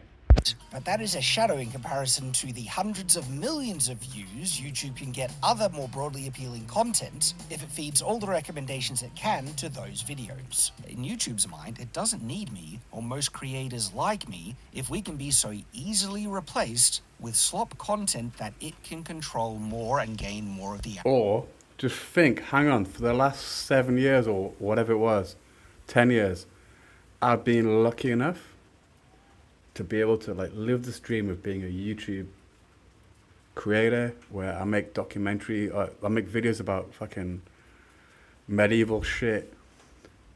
I get to share my expertise with the whole world. I get to meet like other experts and make the best videos. And just be happy that it was good for 10 years and now think, hang on, maybe it's time to change, right? It's like, I don't know, read The Art of War. Isn't this whole thing like about the art of war? It's like, don't fight a battle you're going to lose or something. Find a new fucking battleground. I've stopped watching his videos, but if you start doing live streams, I might click on him because he could be really good at live streaming. Unfortunately, that's probably the way forward on YouTube anyway. and revenue from. This killing off of creators like me has been getting rolled out slowly, so most people won't notice or think it's the natural change in people's interests and that we just fell off. But we're not blind. We have plenty of analytics that tell us what's going on. Our channel's click-through rates, likes, and impressions to view conversion are higher now than in the past. Literally, the only reason our views have dropped off is because YouTube is not recommending our video. He could be correct. I don't know enough about it. He could be getting less recommendations to new people because it's all about the time spent. Imagine YouTube only had 1,000 people ever watching it, right? And if they're spending more time watching a slop video than a video about a niche thing, then he's gonna see a reduction. It's gonna affect him. I get it. Is it all because YouTube is recommending slop? Or is it because people are watching more slop or spending more time slop? And people are spending more time on other platforms too. There used to only be YouTube pretty much, right? Now you've got many more platforms, big ones. I don't know, just this whole idea of like the algorithms fucking me. Yes, it's fucking you, but it's fucking everybody in a way. And it might not be fucking particularly you more than anybody else. And it might be more than just the algorithm. And it might be more than this whole, you know, like it's a very narrow viewpoint. And it's a very certain viewpoint. And I think having such a narrow, certain opinion about this issue could be making the bigger YouTubers blind to the bigger picture, right? This is my opinion. It is not because of a lack of interest in the viewer, as proven by the occasional video that does get more recommendations, because when they do, our view... It might be a lack of interest in the viewer, a lack of time spent. Like I've said before, a lot of the YouTubers that I've watched over many years, their content has got a little bit worse, a little bit less effort, a little bit less. It could be partly that too. You can't just say it's completely not that. Views are great. Hundreds of thousands to 1 million views. That should be impossible if there was no interest in our content or if we had fallen off. For us, when our videos are shown, we easily get hundreds of thousands of views. Well, if you still get like a video that's very popular, it could be like I said before, it's the two the two circles in the Venn diagram. It's like it's niche and it's got some appeal or interest or something. I don't know. Maybe you make a video about a particular sword or something, and then that sword is in a famous movie or something, and then everybody's interested in this sword, or do you know what I'm saying? Like, there's a lot of this kind of like a speculation being a conclusion. But I've got to say, like, if my job was as a YouTuber who's in the successful range, but not like the superstar range, you know? I'm not Moist Critical. I'm not fucking Asmongold. I'm one of these guys that's got like, you know, let's say between like 2 million and I'm not live streaming, 2 million and 500,000 subscribers, you know, and I'm getting that kind of range. I think, yeah, the game's not over, but the game's getting thin. You know what I mean? And I do feel sorry for those guys because they're going to have to make a change in their life. Probably going to have to make a change in their life unless they've made enough money so far. Unless they just want to keep making the money, making the videos just for the love of it. Perhaps you're going to have to downscale shit. It's like, you know, the markets change, you know? Like, used to be, everyone fucking rode horses, right? And then they invented cars. It's not good. Not going to be good for the the guys who are breeding horses, I guess. You know what I'm saying? Views all the way up to millions on videos that are not anything special or out of the ordinary in regards to our standard content. It is just our normal, regular content that when shown to people, people watch and enjoy, which means they would also like all of our other videos just as much, but YouTube has buried them. The decline in recommendations on our channel has been dying off so gradually that people just assume we've fallen off, and when asked, YouTube will simply lie and say they love and want to support creators and they're making changes that will benefit them. If that is so... Have you ever looked at the, because I'm a creator or whatever, you know? So I look at like the statistics and stuff of like how many hours of YouTube is uploaded every minute. It's insane. Like the amount of people on YouTube is insane who are uploading. The amount of videos is insane. It's like, it's a brutal market. It's a brutal market. No matter any of this differences in algorithms, it's just like you're fighting. It's like because anyone can upload, anyone. Especially everyone's got a fucking phone with a good camera on it now. Anyone can upload. You're fighting against millions, even in a niche, I'm guessing, of some sort. You're fighting against like hundreds of thousands. It's a brutal battleground, man. And it's like you can't stay at top forever. Why are there changes killing off so many established channels? Hundreds, thousands of channels have all been reporting the sharp decline in views recently. Many that were very successful in their small niche corner here on YouTube, and now they've been forced to give up entirely. And then there are millions of channels chasing the dream of even trying to get 1,000 views on a video, all who are working... Like I said, Port, one question you got to ask is like, okay, so I've got like 7,000 subscribers. I get about like, say, 50 views, or...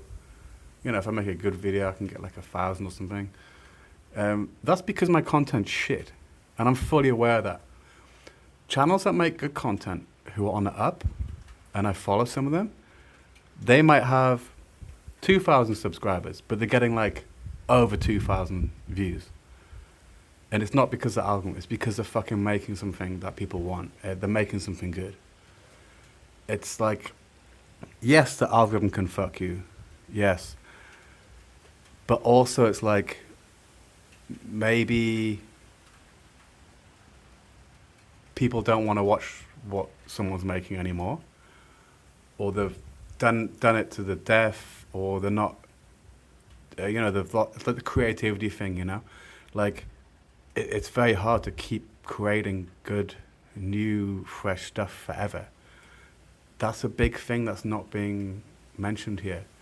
It's like movie directors, you know, they'll have like a time when they're making good fucking movies and then they'll drop off a little bit, you know, and it's not like the last movie that makes the best often. Same with everything like this, do you know what I mean? It's like there's a time, there's a peak to everything. In a system that are actively stabbing them in the back and don't even want them on the platform because they're just making a larger drain on YouTube's resources. Once upon a time, if you really tried your best, you could actually grow a channel into something that could support a business. That's exactly what I found for myself. Unfortunately, that dream is now dead for the vast majority of us. I do think many channels will be able to grow to get several thousands of views, but they'll never be enough to sustain themselves in the way that YouTube creators once did. That is not what YouTube now wants for its future. It does not want the creators to have the power and the influence over what generates most of the money. These are the conclusions that I have come to while studying and looking at this very closely for over 2 years now. Listening. Like I want to say again, like from his knowledge on this is going to be better than mine, right? But his perspective is going to be different from mine. His perspective is as a professional YouTuber, not as a viewer. But a lot of this is being from the viewers. He's put it as from the viewer's perspective, in a way. Like a lot of it's sort of being, it's not as good for the viewer or something. I don't know. I can definitely say what YouTube is now and what it's becoming is definitely bad for guys like this.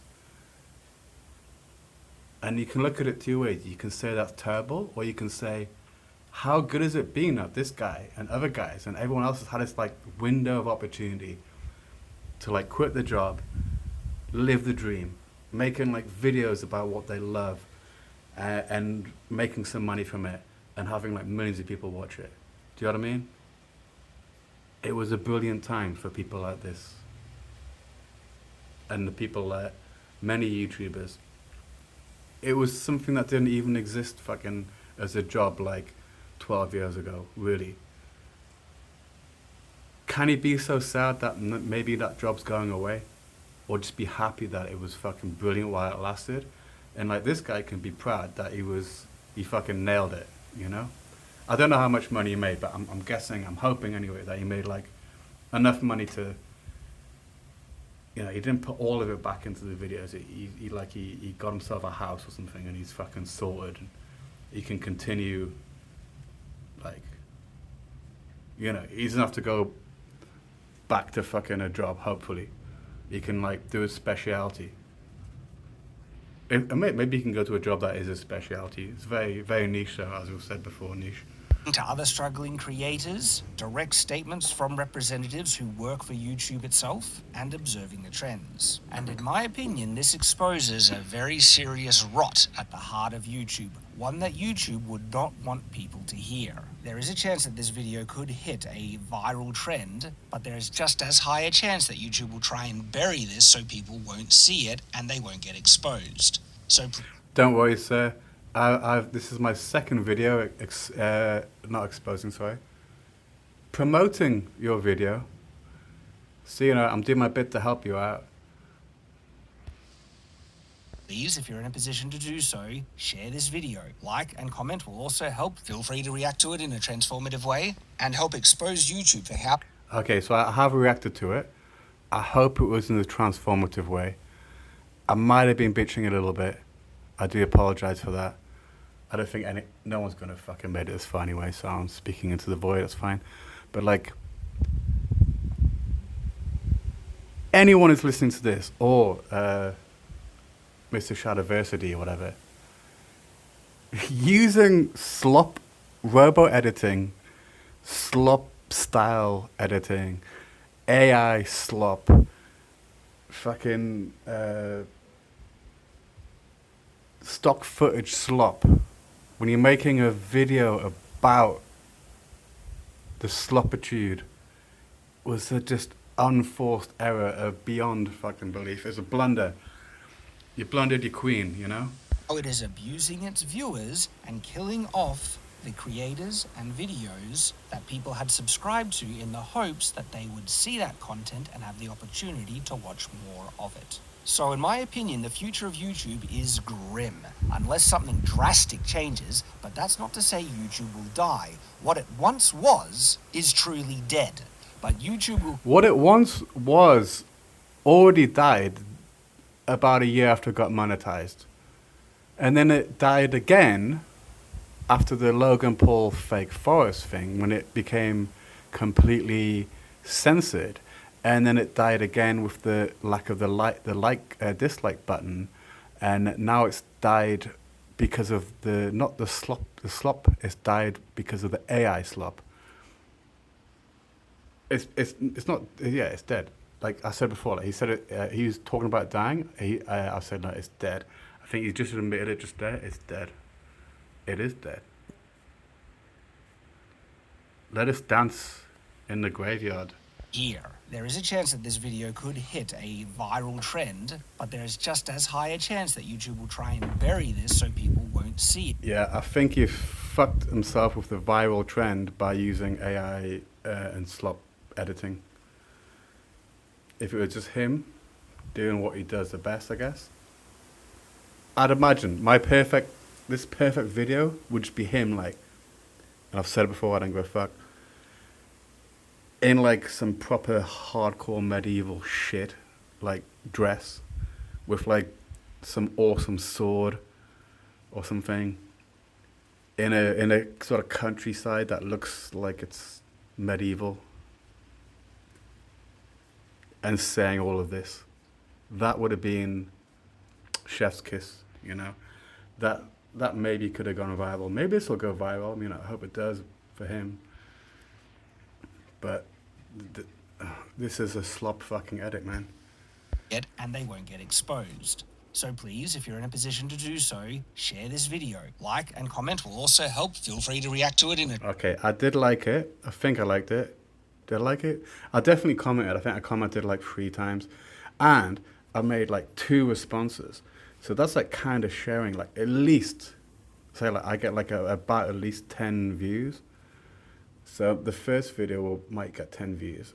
And I don't know how many of the second video the same 10 views will be.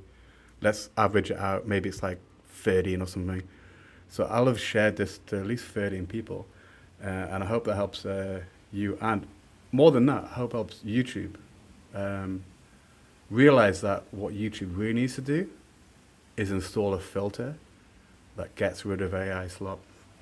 That's like my mission here, really. Transformative way, and help expose YouTube for how it is abusing its viewers and killing off the creators and videos. When you said in a transformative way, I hope that this counts as transformative. I'm not going to get a fucking copyright strike. I mean, let's hope that you can see that if it's a 30-minute video and I make it like 2 hours of me rambling shit, that is, you know, that doesn't count as copyright, hopefully, right? Come on.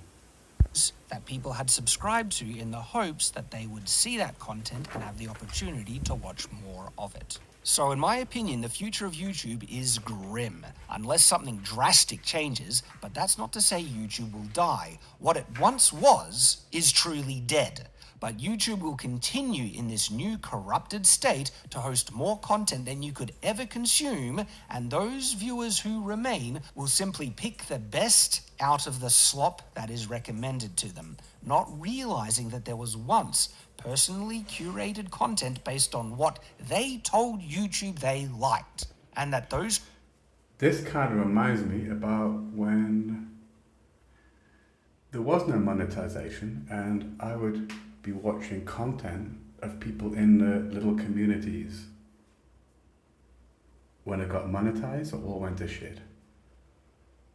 Creators who loved making that type of content for them will have long been forced to give up. And if that is our fate here on Shadiversity, I'm simply grateful for the time. Yeah, so like people like him might have to give up, right? Because they've got expensive overheads and stuff. The whole original people who made YouTube, and some of them are still here now. There's people I watch now that I watched in 2008 and 2009. They just had a fucking webcam or a shitty camcorder. Now it's a phone, right? This whole like, oh, we're gonna have to give up. No. The people that made videos for the passion and the fun only and no money, why would we give up now? What, because we're not getting paid? I've never been paid. I've never received one fucking penny. Never will, hopefully.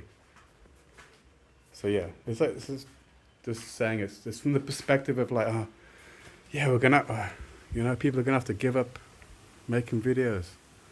And they might have to give up making high production cost videos, right? It's only going to affect a few, all these percentages before, like the 99 and 1%. I'm guessing probably less than 1% of people on YouTube it's their job, way less.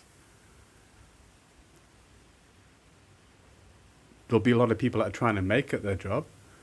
If they demonetize YouTube tomorrow, it might detract a lot of people, but maybe that won't be a bad thing.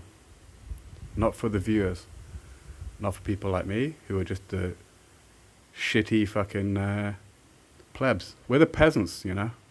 We're not in the fucking castle. People like me make videos because we like it, and I personally like to watch videos of just people who are making videos for the same reason. But obviously, when it's a high quality content like Shadiversity and others, you know, if it's good content, I'm going to watch it. Of course. But I'm probably not going to cry too much if these people stop making videos, you know, to be honest. I had and the audience I was once able to reach. Even now, without devastated views, which is solely due to YouTube killing off our recommendations. That's the thing, solely. Is it solely down to... If you're going to say it's solely down to that, it could be 50% down to that. It's not solely down to that. I'm sorry. Why is there channels that are still on the up? Right? Because it's like a stock. It's like a curve, right? There's people who are niche who are getting more views than their fucking subscriber count. There might be few, there might be far between. Maybe, yeah, maybe everyone's being fucked a little bit. Maybe they're being fucked 50%. Maybe they're being fucked 60%. But to say solely, to say, I'm going to lay all of this, all of it down to YouTube, and because of cunts, you know? It could be like YouTube knows more than you, and then maybe it could be 80% they're cunts. But I'm honest. I'm going to be honest, right? It could be that the niche that you're in has fallen off a little bit. That could be part of it. It could be partly the videos aren't as good anymore. There's not as much passion or energy into the videos, or the videos are too niche. You're not making these videos every now and again that gets the new viewers in. It could be that the audience are just watching slop now, so long form videos aren't as attractive or something. When you say something is solely, it's just YouTube algorithm or something, that's fuck me. And with all due respect, as someone who is a fucking, has been and probably still is, a brilliant YouTuber, brilliant creator, director, knowledgeable, fucking everything. With all due respect, you can't blame 100% everything onto the algorithm. Even if it was the algorithm, well then, okay, that's changed, now you need to change, right? The battlefield has changed, so change your fucking strategy a little bit, maybe. Like I say, simple solution, try it, live streams. Drop in interest in our content or a fall off of quality, I'm still grateful for what views we get, and especially all the supporters that we have.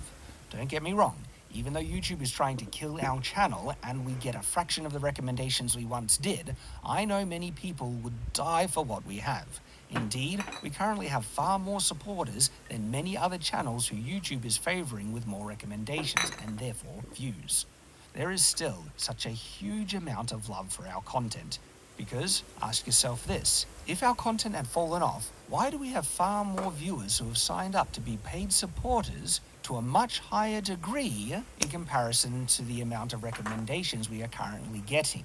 We actually have far more paid supporters than the current views on the channel would ever indicate. And well, then that's good. So like, move more to that. Move more to the paid content or something, or the support content.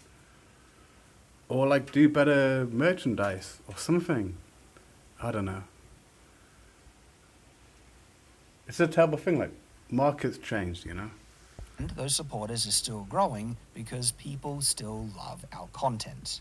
And it is only thanks to them that we've been able to weather the storm so far. Unfortunately, there are a lot of great channels getting killed off. Yeah, I don't like weather the storm. I'd think more like change your approach. If the market's changed, adapt, I'm guessing. I mean, this is advice from someone that's pro as fuck, so don't ask me about business shit. And if you want to help them and us survive, we all need your support. I know many are not in a position to do so, and I thank you just as much for your viewership. But you might... I'm definitely not in a position to do so, but this would have been better earlier on. You should have done this like after 5 minutes or whenever the peak viewership is or something. Because everything I know drops down, you know. There's probably not that many people watching now. Probably due to the editing, but even if the editing was great, you know. If you're going to do the call out, oh, I'd have done it earlier. Be surprised how little it takes to help channels like us keep afloat. Just $1 a month, $12 in the year. Accumulatively, with enough of our viewers supporting us like that, it makes us sustainable. And if you're in a position to support just that $12 in the whole year, please consider doing so. And then we can keep making the content you love and make awesome exclusive content for our supporters. And if that support grows, we can survive until a proper alternative arises. Because we love making content and I think this is the problem, you know. It's like when somebody becomes a business, like this channel's become a business. Now it's like, it's not about me anymore. It's about my team, you know. Like this team, imagine I'm like Shadiversity or something, right? I've got like 1 million subscribers. I've had to like I've got like a cameraman or something. I've got like an editor. I've got like, I don't know, all kinds of people that are working for me, man. I've made it a business, right? And now I need to look after them. The priorities completely changed. It's not like, oh shit, fuck. You know, this is where I'm being ignorant. I'm like, oh, well, just change what you're doing. It's not that easy, I'm guessing, when you've got people who like have helped your life and your channel and your project get to where it is, and now it's like, shit, it's not fucking paying the bills anymore. Fuck, I'm struggling to pay these guys. It's gonna get fucking difficult, and it's it's something I can't imagine because I've not had to be in that situation. So yeah, I apologize if I sound a little bit rude saying, oh, well, just fucking change. It's probably not that easy because there's like, those people have helped you get to where you are, right? If you've got like this crew, this fucking business, you can't just fuck them all off and go and live stream, I guess, because then you might make enough for you, but not for them, and yeah, it's difficult. It is difficult. Detaining our fans, and we will try our very best to survive. And with your help, I know that we can. So thank you. And until next time, farewell. Okay, great video. I hope I wasn't too rude in my response here. I was just trying to be honest with what I felt. And go check out this guy's channel. It's fucking great. I'll put the link in the description and stuff. This particular video I don't think was great, as you know, but his other videos, like, they're totally different to this, or when I used to watch them, they were very different to this. Really cool if you're interested in like ancient warfare kind of shit, you know.